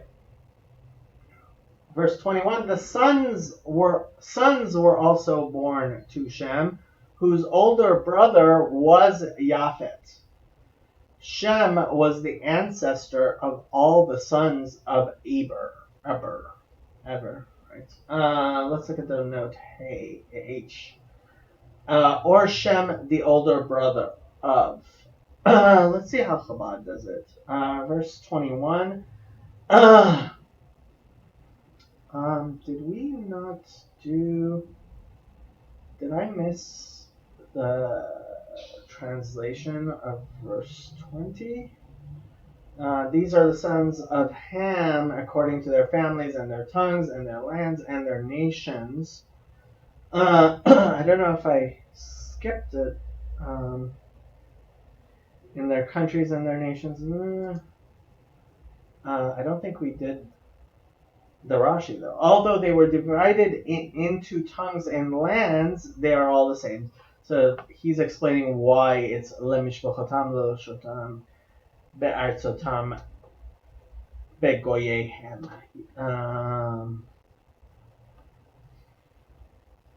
Even though they are in their nations, they're still all descended of Ham. Okay. Okay, verse 21. And to Shem were also born children, right? So they're actually showing that they're imputing. He was the father of all the people on the other side of the river. So Kol B'nai Ever, right? You could say Ever is the name Ever, or you could say Ever being the other side of, and that's how they're translating it. I'm guessing based on what the Rashis say. Be'ever, right? B'nai Ever, people born on the other side. Achi Yefet Hagadol, the brother of Yafet the elder. Let's look at the Rashis. Avi Kol B'nai Ever, so he's translating Ever as being the other side. Okay, of the river was Shem. And he's basing that on on Genesis 14:13. So you can look there. What it says there. The brother of Japhet the elder. I do not know from the wording of the verse whether Japhet is the elder or Shem. The verse may be rendered the elder brother of Japhet. When Scripture says Shem was 100 years old, etc., 2 years after the flood, you must say that Japhet was the elder because Noah was 500 years old when he first had children, and the flood came to pass in the 600th year. Consequently, the eldest of his sons was 100 years old at the time of the flood, and Shem did not reach the age of 100 until 2 years after the flood. Achi Yefet, but not the brother of Ham, for these two honored their father, and that one, Ham, disgraced him. And you can see the Targum Yonatan there. Yeah, this goes into much more detail, into trying to explain exactly what happened then. I feel comfortable going.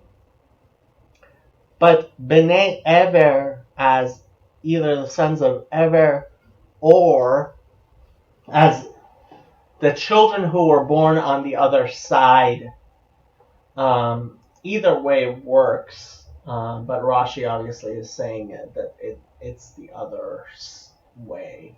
Let me look one more time. King James uses Eber and the NIV.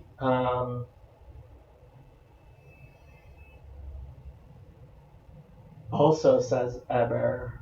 Let's look at the notes. Verse 21. Yeah. Excuse me. Okay.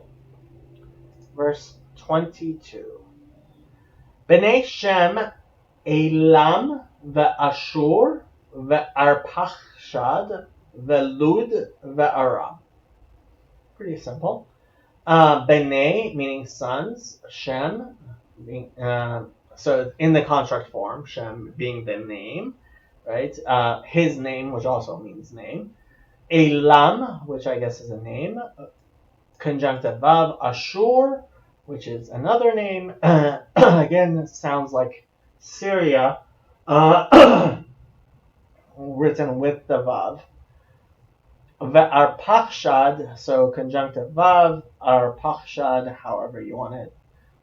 They're doing Arfaxad, I guess. Arpachshad. Lud, so conjunctive vav. Lud being a name. Aram, so conjunctive vav again. Aram being the name. King James, verse 22. And, the children of Shem, Elam and Ashur, and Arpachad, and Lud, and Aram. Verse 22, in the NIV, the sons of Shem, Elam, Ashur, Arpachad, and Lud, and Aram. Okay? And verse 22 in Chabad, the sons of Shem were Elam and Ashur and Arpachshad and Lud and Aram. Okay. Next verse. Uvene Aram Utz V'chul V'geter V'mash. Okay. So again, simple verse, conjunctive vav, Vene being sons in the construct form, Aram being the name. Utz is a name written with a vav. V'chul, so conjunctive vav. Chul is also a name written with a vav completely. Ve'geter, conjunctive vav again. Geter being a name. V'mash, so conjunctive vav again, and mash being the name. Verse 23, King James, and the children of Aram, Uz and Hul and Gether and Mash. Verse 23, the sons of Aram, Uz, Hul, Gether, and Meshech. So let's see what the note. See Septuagint and 1 Chronicles 1:17. The Hebrew says Mash, names him as Mash. Okay, verse 23. And the sons of Aram were Uz and Hul and Gether and Mash. Not much to disagree on there. V'Arpachshad yalad et Shalach v'Shelach yalad et Ever. Okay, so conjunctive of Arpachshad being the name, Yalad, they're translating as begat. We've discussed Leda before. Et is the direct object marker. Shalach is a name, which also means sent. And V'Shelach, so conjunctive of The name is said slightly differently here. It's vocalized differently, but that doesn't change the name. It's still the same name. It's being affected by where it is in the sentence. Veshelach and Shelach, Yalad, begat, they're translating. Et is the direct object marker. Ever, right, which previously Rashi said in that verse actually means those across the river, but here it seems more obvious that we are actually talking about a name. Verse 24, and our Pachshad begat Salah, and Salah begat Eber. NIV, and our Pachshad was the father of Shelach, and Shelach the father of Eber. Let's look at note J. Hebrew, Septuagint, father of Canaan, and Canaan was the father of. So Septuagint translates it slightly differently. Let's look at verse 24 in Chabad. And our Pachshad begot Shelah, and Shelah begot Eber. Pretty simple.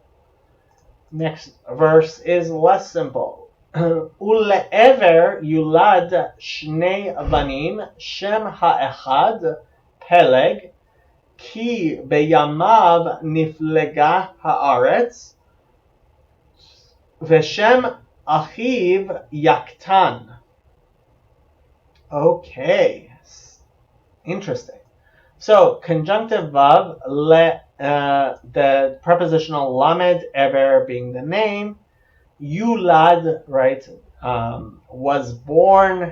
This is in the, I would say, Lashon Hufal of Leda, how exactly you're doing that root. Shnei, meaning two, right? Shnayim is two. Shnei is in the construct form of two, right? Shnei banim, two sons. Shem ha'echad, so the name of the first one, and this is a normal way of saying in Hebrew the name of the first one, Shem ha'echad. So it's actually in the construct form, Shem and Echad, meaning name of the first one, right? Shem ha'echad, with the article, the name of the first one. Peleg, so we're imputing the was there. Peleg being a name, which will be explained. Ki, so that I usually translate because or for or as. Ki, right? It's a conjunction. Bet yamav, so prepositional bet. Yamim is the construct form of days. Yamav is his days, right? So yamav, in his days. Niflega. So Peleg, his name is Peleg. So the root is Pe Lamed Gimel, which means to disperse, right? Niflega, right? So this is in the Nifal third person feminine singular because it's going off of Aretz, it's going off of land. So Nifal is the passive form of Peleg, to be divided. So the generation of the Tower of Babel in the Hebrew is called Dor HaHaflaga, right? The generation of dispersal or division from the word Peleg, Haflaga, right? The dispersion. Niflega, meaning was dispersed. Haaretz. Article and Eretz meaning land. Veshem Achiv, so conjunctive of Shem meaning name. Achiv, his brother, so the name of his brother, Yaktan. And that is obviously a name. I would just say it's possible to say Yaktan comes from the word katan, meaning small. But the Bible obviously isn't saying that. Okay, verse 25 in King James. And unto Eber were born two sons. The name of one was Peleg, for in his days was the earth divided, and his brother's name was Yoktan. Okay. Uh, and then NIV, two sons were born to Ever. One was named Peleg, and I'm guessing the root is explaining why Peleg sounds like divided. Because in his time the earth was divided, his brother was named Yoktan. Okay, let's look at the roots there. Genesis 10:25. Peleg means division, right? It has the same root. Okay. Chabad and to Ever were born two sons. One was named Peleg because in his days the earth was divided, and the name of his brother was Yoktan.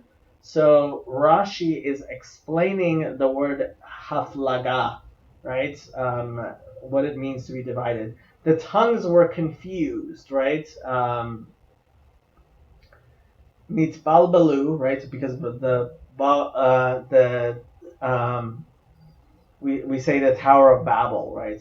And they were scattered from the valley and were dispersed through the entire world. We learn that Ever was a prophet since he named his sons for a future event. Very interesting, because he named his son Peleg, right? And we learn in Seder Olam, right, which is a book, that at the end of his day, Peleg's days, they were dispersed. For it, if you say that they were dispersed at the beginning of his days, behold, his brother Yoktan was his junior, and he begot many families before that. As it is said, and Yoktan begot, etc. And only afterwards is it written, and the whole earth was one language. Now, if you say that they were dispersed in the middle of his Peleg's days, that is not so, because Scripture does not come to make things obscure, but to explain, which I would agree. Hence, you learn that in the year of Peleg's death, they were dispersed. Yoktan, because he was humble and considered himself small, right? Katan. Like I pointed out, therefore he merited to raise all these families, and that's from the Genesis Rabbah. Okay. Next verse 26. Veyaktan yalad et almodad ve'et shalaf ve'et chatzarmavet ve'et yarach. That is a very interesting name. Chatzarmavet. Wow. Okay. So conjunctive vav, yaktan being the name. Yalad, begat, right? And we've discussed that before. Et is the direct object marker. Almodad, so that is a name, and you can look elsewhere for where that comes from. The et, so conjunctive vav, et being the direct object marker. Shalaf is a name. The et, conjunctive vav, direct object marker. Chatzar mavet. And I am going to say that is a very interesting name because it means the fields of death. Or, yeah, Chatzer is a field, is a plant, I guess, a kind of, yeah, Chatzar. Mavet, the fields of death. That is some name. Okay, ve'et yarach. So conjunctive vav and direct object marker, yarach, which you can look up the names there. Okay, verse 26 in the King James. And Yoktan begat Almodad and Shelef and Chatzar Mavet and Yerach. Verse 26. NIV, Yoktan was the father of Almodad, Shelef, Chatzar Mavet, Yerach. King James, Chabad, sorry. And Yoktan begat Almodad and Shelef and Chatzar Mavet and Yerach. So Rashi is explaining Why Chatzar Mavet? Al Shem Mekomo, because that literally yard of death, graveyard. He was so called because of his place. These are from the Agadata, and that's from Genesis Rabbah. Huh. Okay. Interesting name. I would not call my kids Chatzar Mavet. Okay. So, ve'et hadoram, ve'et uzal, ve'et dikla. Okay? So, conjunctive vav, et being the direct object marker.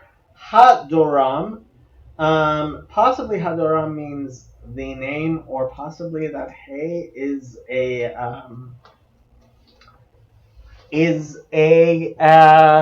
article, and Doram means the Doramites, maybe, but probably not. I would say Hadoram is probably the name. Ve'et, so conjunctive vav, with the direct object marker. Uzal, written with a vav completely.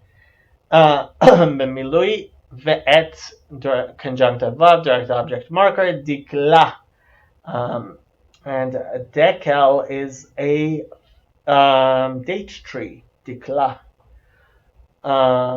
Is also actually a Hebrew name that's used very for girls usually, but currently.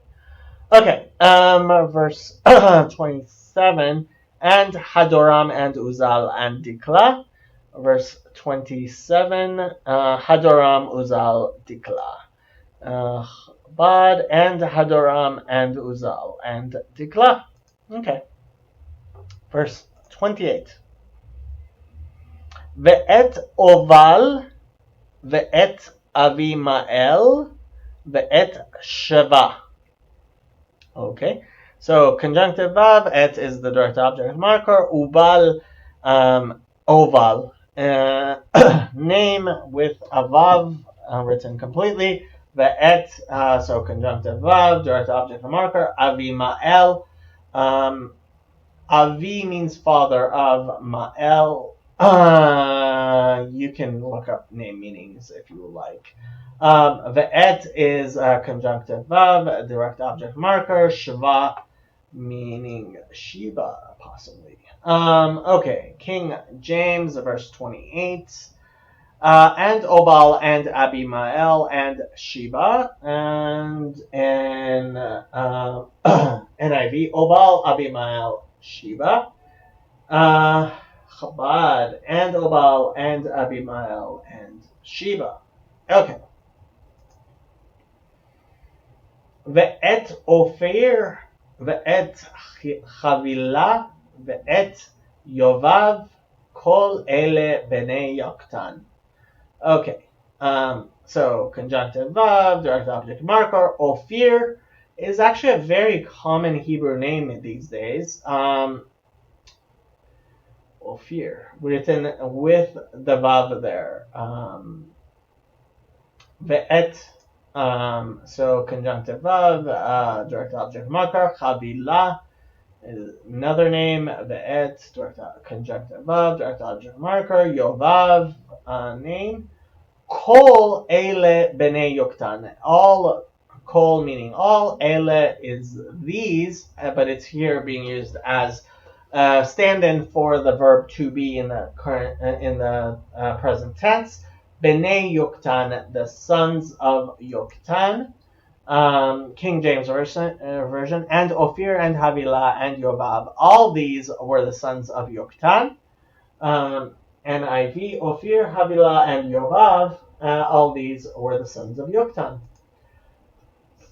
And Chabad, and Ophir, and Havilah, and Yovav, all these were the sons of Yoktan. Okay, next verse 30. Veyehi moshavan mimisha boacha sefara har hakedem. Okay, so conjunctive vav yehi is in the imperfect of to be, but it gets flipped by the vav to and was. Moshav comes means village or place of settlement, right? It comes from, I would say, Yeshev, Yud, Shin, Bet, to sit or to settle. Moshavam, their place of settling. Moshavam, Mimisha. So, prepositional mem, Mesha being the name. Bo'acha, we discussed, as you come. Sephara, so the hey at the end there is the directional hey. Sephar being the name. Har Hakedem, so har means a mountain. It's in the construct form with kedem, the root being Qof Dalad Mem, meaning forward or east, right? And we've had that before. So the eastern mountain or the forward mountain. NIV, King James, verse 30, and their dwellings was from Mesha, as thou goest unto Sephar, a mount of the east. Okay. NIV, the region where they lived stretched from Mesha towards Sephar in the eastern hill country. Okay. So they're translating Har Hakedem being the eastern hill country. Let's see what Chabad does. And their settlement was from Mesha as you come to Sephar, the mountain of the east. Yeah, I would probably translate it that way. Verse 31. Eile b'nei Shem lemishpachotam leleshonotam be'artzotam legoyehem. And we've had a very similar sentence before. Ele, these, and it's implying that were Bnei Shem, the sons of Shem, le mishpachotam. Prepositional lamed, mishpachot, meaning families, is written bechisaron, without above, to their families. The mem at the end is the third person masculine plural, so their families. But without any vavs. Lileshonotam, so again, prepositional lamed, lashon, meaning a tongue or language. Lashonot is languages, written without any vavs, completely bechisaron, to their languages. Be'artzotam, again, prepositional bet, Eretz meaning land, Artzot meaning lands, but written here without above. Artzotam, their lands. Legoyehem, so again, prepositional lamed. Goyim, goy meaning nation, goyim meaning nations, goyehem meaning their nations. King James, verse 31. These are the sons of Shem after their families, after their tongues, in their lands, after their nations. Verse 31, these are the sons of Shem by their clans and languages, in their territories and nations. And Chabad, these are the sons of Shem according to their families, according to their tongues, in their lands, according to their nations. Okay? And I believe this is the last verse in this chapter. Eile mishpachotam mishpachot bnei Noach letoldotam begoyehem ume'ele nifredu hagoyim ba'aretz achar hamabul. And there is a petucha, there's an open space in the scroll. Okay. Ele, meaning these. Mishpachot, meaning families, again written without a vav. Bnei, meaning sons, in construct form. Bnei Noach, the sons of Noah. Letoldotam, so prepositional lamed. Toldot, meaning families, written with the first vav, not the second. Toldotam, their generations, right? Bet goyehem, so prepositional bet without an article. Goyehem, their nations. Ume'ele, so conjunctive vav, prepositional mem, ele being the pronoun. Nifredu, so again, we've had this before. Pei, Resh, Dalid in the Nif'al were divided, were spread out. And the Vav at the end is telling you that it is the third person common plural or masculine plural. Ha Goyim, so article, and Goyim meaning nations, right? Ba'aretz, so prepositional bet with an article. Now, usually when we speak of Haaretz, the land, we talk about the land of Israel. But here it's apparently speaking more generally on the land, on the earth. Achar, meaning after. Ha-mabul, so with the article mabul, meaning flood, written normally. And there is an open space in the scroll at this point, which explains why the chapter break is here. Let's read King James. These are the families of the sons of Noah after their generations in their nations, and by these were the nations divided in the earth after the flood. Verse 32 in NIV. These are the clans of Noah's sons according to their lines of descent within their nations. From these, the nations spread out over the earth after the flood. Spread out, I prefer spread out to divided. Chabad,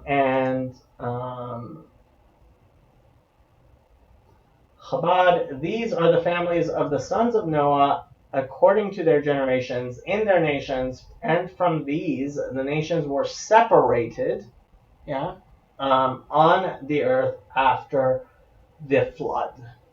Okay, so we have finished another chapter. This was a lot of names in there, but hopefully you found this helping you to connect to God. I am sorry about my voice that I'm losing here. Hopefully that didn't bother you too much. And hopefully this will be a blessing on you and on me. כי אז אפוך אל עמים שפה ברורה לקרוא כולם בשם הוויה לעובדו שכם אחד. For then I will restore to the peoples a language pure, that they may call all of them on the name of Havaya, of God, to serve him with one shoulder in one accord. Shalom.